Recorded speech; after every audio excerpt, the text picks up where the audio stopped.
So speaking of growth, there's no denying, sis, that we didn't get to where we were in maturity by ourselves. And True. that's actually a really good thing to celebrate. And, you know, one of the ways that I've been most impressed over my life is the role that teachers have played in making that happen, in facilitating that, and sort of creating an environment for growth and for maturity and for learning new things. You know, creating an atmosphere where it's fun to learn and where it's pleasant and safe and those kinds of things. And you know, I know you had some teachers as well who made an amazing impact on you too. And I wondered if you would, you know, just share some of your thoughts about that. Well, I was going to ask you, who was one of your favorite teachers growing up? I mean, who whenever I go, you know, those little password questions, reminder questions.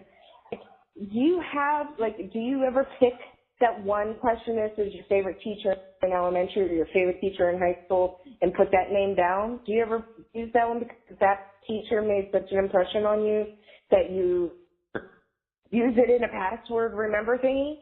You know, I mean, not saying, you know, the teacher's name or anything, but I'm just saying that, you know, I always thought that was funny. First off, it's like it goes from your favorite book to your favorite pet to your favorite teacher, and I'm like, wow. And then your best friend.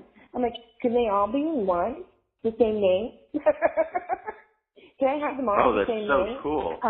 But that would be, you know, I guess I would be really hackable if I did that, huh? You know. And well, you know, maybe not, because people would really have to know you to be able to hack into you, because they'd have to know that teacher that had that influence on you. So true. I don't think that whether or not my pet was the same name as the teacher, and I have a favorite book that has that name of that teacher, that has my best friend with the same name as the teacher. But if somebody doesn't know you and they're hacking into your online life remotely, they're not going to know how much of an impact that's all been. True, very true. I mean, but you know, it's kind of funny because if they ask you these remembering questions, if we're not supposed to use words as our password, why would you give us questions that refer us back to a particular word? Things that make me go, Because if we're supposed to be using numbers, characters, and letters that are just a random order, that is not going to make me remember my favorite teacher. I'm just saying. And it's not going to make me think of my favorite pet. These random numbers, letters, and characters. Oh, and have capital. But it's just like, so what's the purpose of these questions if I have some random stuff down there and not a word? Because, I mean, every time you ever go through training at any new job and they tell you, don't share your password, and then they tell you, oh, here's just three security questions. Who's your favorite teacher? Who's your favorite pet? What's your best friend's name? What school did you go to? Well, okay, but you're not supposed to relate to my password. So how's that going to remember my password? Yeah. Sorry. Well, and then it gets even more frustrating though, because then you have different passwords for different applications and different websites and different things in your work. So if you have to go to multiple sites for one thing in your job and with multiple passwords, you're freaking out. Right. And how many people actually really don't use a name and have a variation of that name with their passwords? You know they do. Everyone does it. Except for maybe you techies, unless you're going to break some big secret and say that you do. But, you know, I actually have a true blue, fancy, have no relations to anything password. I'm very quite proud of that password, actually, that I use and actually remember. Oh, what's that password? I'm not saying. Nice try. I wondered if I would catch you on that. Yeah, no. No, I'm proud of that password. I don't want to give it up. But I think it's actually quite cool because, back in the early days, whenever I first got a computer, my kids were breaking into my passwords every 2 seconds. And then I got older and smart, and then they went to go break in, and they're like, "Hey, Mom, how come I can't do this?" Yeah, see?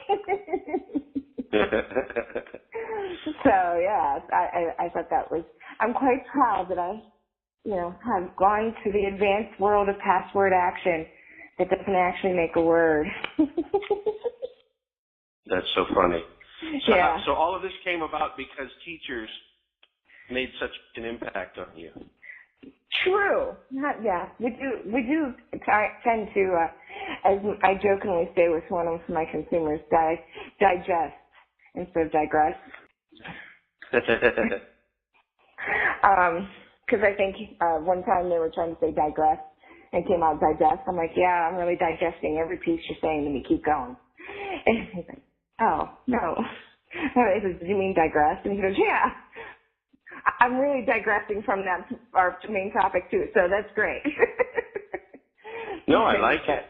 But it just goes to show me that, it wasn't anyone, it's, for me, that's the big issue. You asked me, can I put just one name in there? And unfortunately, well, I mean, not unfortunately, fortunately, because it's a good thing, there have been so many wonderful teachers that I have such a high esteem for that I literally can't pick the one favorite because they're like, it's like saying, what do you like better, pizza or butter pecan ice cream? I mean, they're both wonderful. Pizza.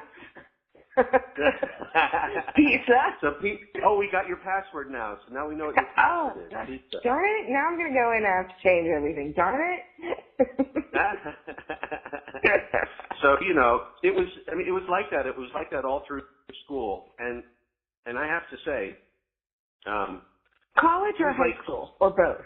Well, both, to be honest with you. Although not as much in college, but there was a time in college when I was in real trouble, and I was in real. I had to. I was on academic probation. I was having troubles with my classes. I was having some personal issues that were really getting me down and threatening my course of study there. For me to get through, it could have really gone south, and I was starting to lose it. And going back to the Spock thing earlier, life was overwhelming, and I was getting into that place where I couldn't cope. And there was one of the professors in college who noticed, and he didn't do anything particularly sort of like out of what you might expect a professor to do. He just cared. He just showed that he cared, and that really made a big difference to me. And I still check on that professor every couple of years. I look him up on the internet, see how he's doing, and he's doing great, by the way, having a great career, and awesome. I still think about him highly. And he didn't do anything. He didn't put on him. He didn't have superpowers that he did. He was just there, and he was, and he listened and he cared, and all of a sudden it kind of snapped me back. And I just think that probably happens with teachers so much more than people ever really get to recognize or realize. And so that's why it's so hard. Well, I do have to do a little bitty brag there. Were you not in one of the top 10 schools of the United States, though? Maybe, but we're not going to go into that. We're not going to share that here. But I have to brag because that's a very proud thing. I'm very proud of, and I think that's phenomenal. That and the fact that you can discuss because I think that's really good for current college students now, in the pressures that they're under. That you're talking about, hey, you know what? I was in a very high stress environment. regardless of what college it is, but you had a lot of pressure on you, and that you actually had a professor that just noticed this about you and made a significant change in your life to help keep you going. And I think, it's good for the college students out there to hear this from you, because I think that's profound. I really do, because think about it. How many college students are out there going, I'm in that place right now? And to hear this, that, you know what, that professor did say something to me and did acknowledge that I was, and they didn't notice it because they were still in that piece and they still felt they needed to be perfect. Maybe hearing that you weren't, that you needed it too, and being in a high-stress college, that's a good thing to hear.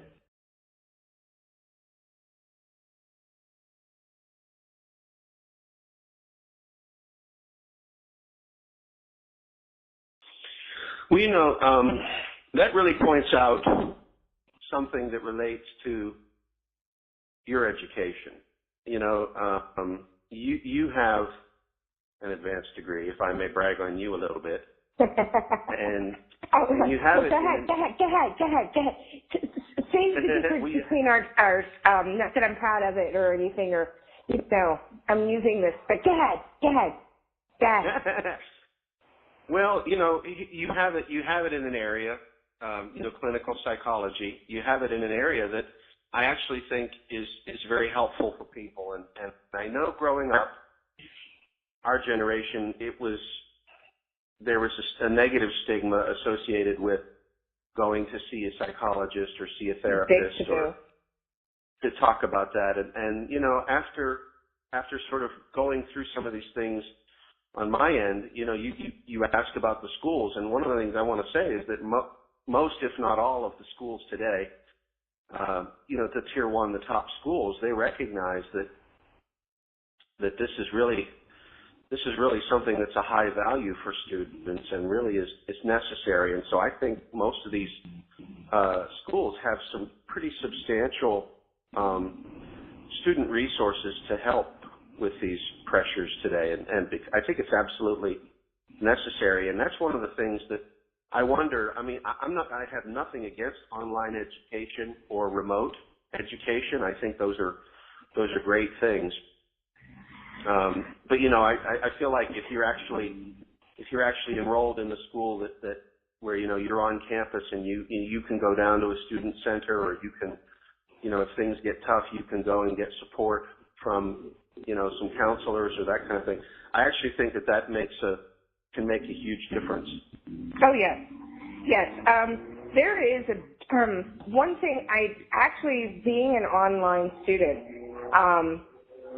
for my degree, didn't really know that there would be such a significant difference in the resources and availability being in a brick and mortar. I really think it's wonderful that brick and mortar is offering online, because not only are you getting that self-educated and availability of doing classes in a more convenient way, but you still have the resources that the brick and mortar colleges offer. And when I refer to brick and mortar, I mean you actually can go physically into a college. When you do it strictly online, they do have resources, but they're not I don't think they're quite as easily accessible. Yes, we had our, people that, would help us with our classes and set up our classes, and they would inquire how we're doing and, if we were having any problems, and try to hook us up with sources. Even career services, they would try to hook you up with services. But the difference is that when you go to like a brick and mortar and you go to the career service there, they're going to find you something down the street. When you go to somewhere online and they say, oh, well, you live in Pennsylvania, hey, there's a job in, Philly, and you live in Pittsburgh. Hey, there's a job in Washington County and you live in accounting near New York, and, the other completely opposite ends of the state. And so, that resource availability that brick and mortar offers is very good. And I think, and like you said, now that they acknowledge that the students do need a place to decompress, and kind of, express their stresses and find the resources and help they need so that they continue on and be productive students, and that missing piece. And also another piece of online is that you have to be a very self-motivated learner. You have to, because you're not going to have that, let's go into the classroom and, I don't have that piece of paper for that work that I was supposed to do. And you don't have that eye-to-eye statement. It's like you would hit a button and send your piece of paper electronically, and I didn't send that piece of paper today, and the only thing you see that's negative is that maybe your grade went from a B to a C. And you don't get that whole repercussion of what you really missed because you're not face-to-face with an instructor. Also, like, just the resources that brick and mortar offers with, like, getting certificates and licensing and things of that nature, they kind of have a more in-state help hand. I'm not saying that online doesn't provide that, because they did. I mean, we literally had to spend almost a whole term talking about, okay, look up your licensing requirements for your state, and go from there. And again, you have to be very self-motivated learner to be an online student to do that, because you're going to be like, okay, well, I'll do the bare minimum what I have to do to get my grade and move on. And then go back and go, oh, shoot. Okay, there was a reason they told us that we're supposed to do that. Now, what was that again?